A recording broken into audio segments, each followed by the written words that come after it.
Tak súboji medzi Egyptom a Brazíliou taktiež sa takmer minútu nevedelo, či sa bude kopať penálta. No a napokon úspešný exekútor v zápase proti Egyptu Kaká, no a rovnako úspešný z pokutového kopu aj 1-0. Po faule Giorgia Chielliniho, obrancu Juventusu Turín, na jednu z najväčších nádejí amerického futbalu. Tým si zmerajú Taliani s dvojnásobným majstrom Afriky. Prekrásna strela Rossiho.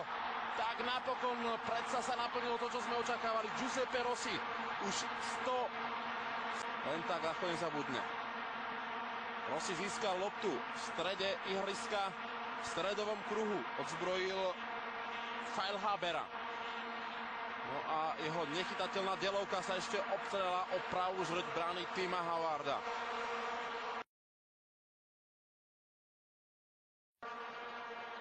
De Rossi, jeho nepríjemná strela, 2-1 pre Talianov.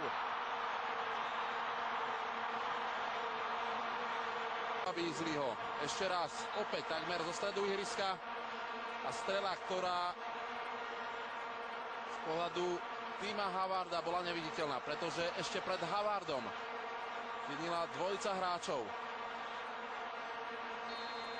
Číslom 15 Demerit a s peťkou Onievu, ktorý sa snažil ešte nastavenou času. Montolivo famózne prešiel cez Demerita. Montolivo v pokutovom území úplne voľný. Vincenzo Jachinta a napokon De Rossi upravuje na 3-1. Prepáčte, Giuseppe Rossi svojím tretím gólom v národnom. Ale celé to má na svedomí Andrea Pirlo.